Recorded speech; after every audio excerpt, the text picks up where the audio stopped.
Friends, welcome to our channel EPSR academy.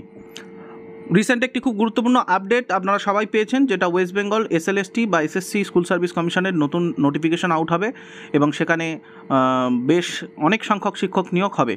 এর আগে আমরা জেনেছি অনেকে যে 26,000 প্রায় 26,000-এর মতো শিক্ষক এবং যারা গ্রুপ ডি গ্রুপ সি কর্মচারী আছেন তারা তাদের চাকরি বাদ গেছে এবং তার ভিত্তিতে কোর্টের একটা রায় এসেছে। সেই রায়ের ভিত্তিতে আমাদের মাননীয় মুখ্যমন্ত্রী মহাশয় জানিয়েছেন যে এই বছরের শেষের মধ্যেই আমাদের নতুন আবার রিক্রুটমেন্ট করতে হবে এবং শিক্ষক নিয়োগ করে স্কুলে তাদের অ্যাপয়েন্টমেন্ট লেটার দিতে হবে। এর ভিত্তিতেই তারা একটি নোটিফিকেশন আউট করেছেন এবং সেখানে জানা যাচ্ছে যে মোটামুটি সামনের মাসের দ্বিতীয় সপ্তাহের মধ্যে ফর্ম ফিল আপ শুরু হয়ে যাবে এবং যতদূর সম্ভব জানা যাচ্ছে যে শেষের দিকে পরীক্ষা হবে এবং কবে হবে, কী ব্যাপার বৃত্তান্ত সমস্ত কিছু জানবো এবং তার সাথে সাথে আমরা দেখব যে কত সংখ্যক সিট আছে কোন কোন সাবজেক্টে। প্রথমত WBSSC নোটিফিকেশন পাবলিশ করেছে, সেখানে অবশেষে প্রতীক্ষার অবসান। Paschimbanga central school service commission কর্তৃক সহকারী শিক্ষক নবম দশম শ্রেণী এবং মাধ্যমিকের, এর সাথে সাথে উচ্চ মাধ্যমিকের এবং সহকারী শিক্ষক একাদশ দ্বাদশ শ্রেণী এবং উচ্চ মাধ্যমিকের পদে নিয়োগের জন্য দ্বিতীয় রাজ্য স্তরের নির্বাচন পরীক্ষা বা SLST 2025-এর অফিসিয়াল বিজ্ঞপ্তি প্রকাশিত হয়েছে।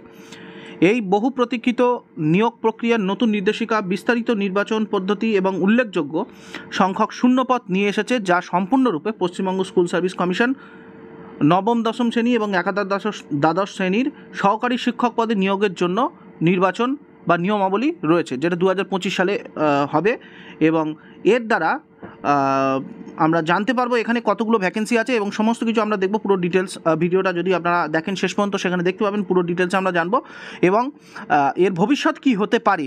বিশেষত মেনলি আজকে ভিডিওটা করার মূল উদ্দেশ্যই হচ্ছে, যেহেতু আপনারা অনেকেই হয়তো নোটিফিকেশান বা SLSTর অফিসিয়াল ওয়েবসাইট থেকে অনেক কিছু PDF বা অনেক কিছু নোটিফিকেশান পেয়েছেন বা অনেক নোটিশ আপনাদের হাতে এসছে বা আপনারা জেনেছেন, কিন্তু আজকের মূল আলোচনার বিষয় সেটা হলো যে এর ফিউচারটা কী হতে পারে, আদৌ কি পরীক্ষা হবে না ওই কোর্ট কেসের মধ্যে দিয়ে বিষয়টা আবার ডিলে হবে, এই সংক্রান্ত আলোচনা আজকের এই ভিডিওর মধ্যে দিয়ে হবে। সুতরাং ভিডিওটা সবাই শেষ পর্যন্ত দেখবেন, আশা করি ভিডিওটা থেকে আপনারা অনেকটাই উপকৃত হতে পারবেন। প্রথমত হচ্ছে, এই নিয়োগ প্রক্রিয়া মাননীয় সুপ্রিম কোর্টের রায় ও আদেশের পরিপ্রেক্ষিতে পরিচালিত হচ্ছে এবং রাজ্য ও কমিশনের বিচারাধীন রিভিউ পিটিশনের ফলাফলের উপর নির্ভরশীল। এই রিভিউ পিটিশন নিয়েই অনেক ডাউট তৈরি হয়েছে পরবর্তীকালে, সেগুলো আমরা পরে আসবো আলোচনায়। প্রথমত এই পদের নাম হচ্ছে সহকারী সাহায্যপ্রাপ্ত বা স্পন্সর স্কুলগুলির সহকারী শিক্ষক নবম দশম শ্রেণী মাধ্যমিক এবং সহকারী শিক্ষক একাদশ দ্বাদশ শ্রেণী উচ্চ মাধ্যমিক। এখানে আবেদনের মাধ্যম হবে অনলাইনের মাধ্যমে কমিশনের অফিসিয়াল ওয়েবসাইটে। এই ওয়েবসাইট এখানে আপনারা দেখতে পাচ্ছেন, এই ওয়েবসাইটে গেলে আপনারা ফর্ম ফিল আপ করতে পারবেন এবং তার সাথে সাথে আমরা আবেদনের সময়সীমা 16ই জুন থেকে শুরু হবে বিকেল 5টা থেকে 14ই জুলাই, অর্থাৎ প্রায় এক মাসের মতো সময় দিয়েছে বিকেল 5টা পর্যন্ত। লিখিত পরীক্ষার সম্ভাব্য তারিখ কী হবে, সেপ্টেম্বর 2025-এর প্রথম সপ্তাহ, এরকম একটা অ্যাপ্রক্সিমেট ডেট দিয়েছে। এবার মেন সমস্যা সেটা হচ্ছে কতগুলো শূন্যপদ রয়েছে, সেটা আমরা পরে আলোচনা করছি এবং নতুন নিয়ম প্রযোজ্য, যেটা রাজ্য সরকার কর্তৃক নতুন নিয়ম রেখেছে, সেই নিয়ম অনুযায়ী আপনারা এখানে পরপর দেওয়া আছে আবেদন অনলাইনে আবেদন শুরু করার তারিখ এবং আবেদন জমা দেওয়ার শেষ তারিখ, ফি জমা দেওয়ার শেষ তারিখ, ঠিক আছে, লিখিত পরীক্ষার সম্ভাব্য তারিখ, ফলাফলের সম্ভাবনা কবে প্রকাশ করতে পারে এবং ইন্টারভিউ হবে, প্যানেল প্রকাশ হবে, কাউন্সিলিং হবে কবে, সেই সমস্ত কিছু ডিটেলস দিয়ে দিয়েছে। কিন্তু বিষয় হচ্ছে যে মূল বিষয়টা সেটা হলো, প্রায় এখানে দেখুন একটু ভালো করে দেখতে পাবেন যে সহকারী শিক্ষক নবম দশম শ্রেণীর জন্য বিভিন্ন বিষয় ও মাধ্যম মিলিয়ে আনুমানিক 23,212টি শূন্যপদ এবং সহকারী শিক্ষক একাদশ দ্বাদশ শ্রেণীর জন্য সব মিলিয়ে 12,514টি শূন্যপদ রয়েছে। বিষয়ভিত্তিক মাধ্যমিক এবং শ্রেণীভিত্তিক বিস্তারিত শূন্যপদ তালিকার জন্য প্রার্থীদের কমিশনের অফিসিয়াল ওয়েবসাইটে PDF, সেটা আমরা আপনাদের কাছে দেখাবো এবং আপনারা হয়তো অনেকেই পেয়েছেন, সেই PDF থেকে নিজেদের সাবজেক্ট অনুযায়ী দেখে নিতে পেরেছেন। এখানে আমরা আরও দেখতে পাচ্ছি যে বয়সের সর্বসীমা দিয়েছে, সর্বোচ্চ সীমা দিয়েছে 40 বছর। এখানে একটা বেনিফিট পাওয়ার জন্য 40 বছর যারা যেসব 26,000 প্রায় শিক্ষক এবং সহকারী শিক্ষক এবং তার সাথে সাথে গ্রুপ ডি গ্রুপ সির যে কর্মচারী যাদের চাকরি চলে গেছিলো, তাদের ক্ষেত্রে সেদিকটা বিবেচনা করে 40 বছর করা হয়েছে এবং সেক্ষেত্রে যেটা নর্মালি সরকারি ছাড় হয় তপশিলি জাতি উপজাতিদের জন্য 5 বছর এবং অনগ্রসর শ্রেণীর জন্য 3 বছর অর্থাৎ OBC এবং শারীরিক প্রতিবন্ধী যারা তাদের জন্য 8 বছরের বা ফিজিক্যাল হ্যান্ডিক্যাপ যারা তাদের জন্য 8 বছরের ছাড় দেওয়া হয়েছে।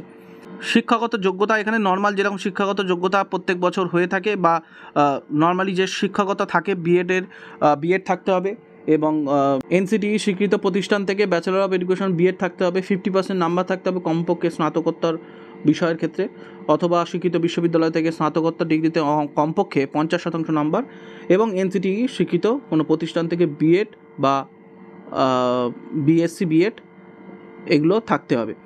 এবং এসসি এসটি ওবিসিদের জন্য 5% ছাড় দেওয়া হবে, নম্বরের ছাড় যেটা সংরক্ষিত শ্রেণীদের জন্য দেওয়া হয়েছে সেইগুলো আছে।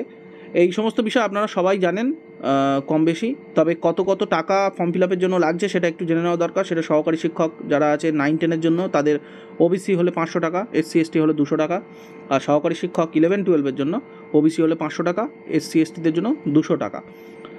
আবেদনপত্রের কয়েকটি গুরুত্বপূর্ণ নির্দেশাবলী এগুলো জানা প্রয়োজন। সেটা হলো আবেদনপত্র সতর্কতার সাথে পূরণ করতে হবে। চূড়ান্ত অনলাইন জমা দেওয়ার পরে কোনো সংশোধন করা যাবে না।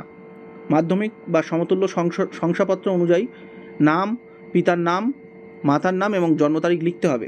অর্থাৎ আপনাদের যে ডকুমেন্টস আছে সেই ডকুমেন্টসে যেরকম আছে হুবহু সেরকম লিখতে হবে। কিভাবে অনলাইন আবেদন করবেন সেটা তো আপনারা অফিসিয়াল ওয়েবসাইট যখন দেবে ফর্ম ফিল আপ তখন আমরা ভিডিওর মাধ্যমে দেখিয়ে দেবো, এবং আপনারা অনেক রকমভাবে ভিডিওর মাধ্যমে আমরা দেখিয়ে দেবো। পূর্ণ বা ভুল আবেদনপত্র বাতিল বলে গণ্য করা হবে। এবার পরীক্ষা হবে লিখিত পরীক্ষার মাধ্যমে। পরীক্ষাটা দেখে নিন। পরীক্ষা হবে লিখিত পরীক্ষা ওএমআর শিটের মাধ্যমে, অর্থাৎ 2016 সালে যেরকম ওএমআর শিটের মাধ্যমে। একাডেমিক যোগ্যতার জন্য একটি স্কোর থাকছে, পূর্বগত শিক্ষার অভিজ্ঞতার জন্য 10 নম্বর থাকছে, মৌখিক ইন্টারভিউর জন্য 10 নম্বর, লেকচার প্রদর্শনী বা ডেমো টিচিংয়ের জন্য 10 নম্বর থাকছে। অর্থাৎ লিখিত পরীক্ষার জন্য 60 নাম্বার ডিভিশনটা হয়তো আপনারা জেনেছেন, তবু আমি বলে দিচ্ছি, আপনারা যারা জানেন না তারা দেখে নিন। লিখিত পরীক্ষার জন্য 60 নাম্বার থাকছে, একাডেমিক স্কোরের মূল্যায়নের জন্য থাকছে 10 নাম্বার, পূর্বগত শিক্ষা অভিজ্ঞতার জন্য থাকছে 10 নাম্বার, মৌখিক ইন্টারভিউর জন্য 10 নাম্বার এবং লাস্টে যেটা ডেমো টিচিং তার জন্য 10 নাম্বার। টোটাল মিলিয়ে 100 নম্বরের পরীক্ষা হবে। সমস্তটাই এমসিকিউ ও ওএমআর শিটে হবে এবং প্রত্যেকটা বিষয় অনুযায়ী এখানে দেওয়া আছে, দেখে নিন এই বিষয়ে। একাডেমিক যোগ্যতার ভিত্তিতে এখানে একাডেমিক যোগ্যতাটাও কী ভিত্তিতে ভাগ করেছে, 10 নম্বর সেটা হচ্ছে স্নাতক বা স্নাতকোত্তর পরীক্ষার নম্বরের ভিত্তিতে যেটি বেশি হবে, এবং স্নাতক আর শুধু স্নাতকোত্তর এই দুটোকে রাখা হয়েছে। 60% বা তার বেশি পেলে 10, 60% বা তার কম পেলে বা 50%-এর মধ্যে হলে 8, আর 50%-এর কম হলে কোনো রাউন্ড অফ নেই, 6 দেওয়া হবে। অর্থাৎ যদি 60%-এর ওপরে হয়, 60%-এর ওপরে হয় তাহলে 10 দেওয়া হবে, 60%-এর নিচে 50%-এর মধ্যে হলে তাকে দেওয়া হবে 8, এবং 50%-এর নিচে যদি সে পায় তাহলে তাকে দেওয়া হবে 6। এই ভিত্তিতে তার নাম্বার আসবে এখানে। এবং তারপরে পূর্বগত শিক্ষাগত অভিজ্ঞতার ক্ষেত্রে এখানে এই বিষয়টা নিয়ে অনেক ডাউট তৈরি হচ্ছে, সেটা হচ্ছে 10 নম্বর যেটা থাকছে, মাধ্যমিক স্তরে সরকারি সাহায্যপ্রাপ্ত স্পন্সর্ড স্কুল প্রতি বছর স্থায়ী পদে চাকরির জন্য 2 নম্বর করে দেওয়া হবে। অর্থাৎ যদি স্থায়ীভাবে থাকে প্রত্যেক বছর যে বছর পড়িয়েছে যত বছর সেই প্রত্যেকটা বছর, কেউ যদি 5 বছর পড়ে তাহলে তাকে 10 দেওয়া হবে, কেউ যদি 2 বছর পড়ায় তাহলে তাকে 4 নাম্বার দেওয়া হবে। এই ভিত্তিতে তাকে নাম্বার দেওয়া হবে। এইটা খুব একটা অযৌক্তিক একটা আইন বা নিয়ম এসেছে, যদিও এটা নিয়ে অনেক সমস্যা হয়েছে। এই বিষয়ে পরবর্তীকালে আমরা আলোচনা করব। মৌখিক ইন্টারভিউ থাকছে 10 নম্বর, লেকচারের জন্য থাকছে 10 নম্বর। ওএমআর শিটে লিখিত পরীক্ষা হবে সেটা আপনারা দেখে নিন। প্রত্যেকটি প্রার্থী ওএমআর শিট ডুপ্লিকেট কপি নিজেদের বাড়িতে রাখতে পারবেন। মাধ্যমিক মডেল উত্তরপত্র অনলাইনে প্রকাশিত হবে এবং প্রার্থীরা 5 দিনের মধ্যে তার প্রমাণসহ আপত্তি জমা দিতে পারবেন যদি মনে হয় কোনো প্রশ্ন ভুল। এরপরে বিষয়ভিত্তিক বিশেষজ্ঞ কমিটি আপত্তিগুলি পর্যালোচনা করবেন এবং তাদের সিদ্ধান্তই চূড়ান্ত বলে বিবেচিত হবে। ওএমআরে মূল্যায়নের আগে চূড়ান্ত মডেল উত্তরপত্র আপলোড করা হবে। নির্দিষ্ট ফি প্রদানের মাধ্যমে প্রার্থীরা অনলাইনে নিজেদের ওএমআর শিটের ছবি দেখতে পারবেন। প্রশ্নপত্র ইংরেজি এবং বাংলা ভাষায় হবে। ভাষার প্রশ্নপত্র সেই নির্দিষ্ট ভাষায় হবে। সংস্কৃত বিষয়ের প্রশ্নপত্র বাংলা ভাষাতেই হবে। উচ্চ প্রাথমিকের ক্ষেত্রে এখানে একটু জেনে নিন। উচ্চ মাধ্যমিকের ক্ষেত্রে 2025-এর উচ্চ প্রাথমিক স্তরে কর্মশিক্ষা শারীরশিক্ষা ব্যতীত একটি নিয়মাবলী 2025-এ উচ্চ প্রাথমিক স্তরে সহকারী শিক্ষক পদের নির্বাচন প্রক্রিয়া উল্লেখযোগ্য করা হয়েছে। এতে রয়েছে একাডেমিক স্কোর 10 নম্বর, টেটের জন্য ওয়েটেজ থাকছে 80 নম্বর, লিখিত পরীক্ষা ওএমআরএ 25 নম্বর হবে, মৌখিক ইন্টারভিউ হবে 15 নম্বর, লেকচার প্রদর্শনী হবে 5 নম্বর এবং পূর্ববর্তী শিক্ষকতার অভিজ্ঞতা থাকছে জন্য 5 নম্বর থাকছে। এটি শুধুমাত্র তথ্যের জন্য উল্লেখ করা হলো, কারণ বর্তমান বিজ্ঞপ্তি দ্বিতীয় এসএলএসটির শুধুমাত্র নবম দশম এই যে বিজ্ঞপ্তি এটা কিন্তু শুধুমাত্র নবম দশম এবং একাদশ দ্বাদশের জন্য দেওয়া হয়েছে, অর্থাৎ উচ্চ মাধ্যমিকের এখনও পর্যন্ত কোনো রকমের নোটিফিকেশান আসেনি। এই হচ্ছে পুরো বিষয়। এবার মেন যে বিষয় আলোচনার বিষয় সেটা হলো এই বিষয়ে পরবর্তীকালে ফিউচার কী হতে পারে বা এটা কি আদৌ পরীক্ষা হতে পারে। অনেকে আমাকে জানিয়েছে, যে অনেকে আমাকে বলছিল এই বিষয়ে, অনেকে আমাকে প্রশ্ন করেছে যে এই যে পরীক্ষাটা সরকার কর্তৃক নেওয়া হবে এটা কি আদৌ ভ্যালিড হবে বা আদৌ কি পরীক্ষাটি হবে, বা সেই বিষয়ে সন্দেহ প্রকাশ করেছে। কিন্তু পরীক্ষা নিতেই হবে সরকারকে, কারণ এতদিন পর্যন্ত কোনো পরীক্ষা হয়নি, তার উপরে 26,000-এর মতন প্রায় শিক্ষক এবং গ্রুপ ডি গ্রুপ সি কর্মচারী স্কুল থেকে বাদ চলে গেছে। তো তাদের গ্যাপটা পূরণ করা ইমিডিয়েট প্রয়োজন, কারণ টেম্পোরারি সাপোর্ট দিয়ে বেশি দিন চালানো সম্ভব নয়, সেই জন্য নতুন রিক্রুটমেন্ট প্রয়োজন।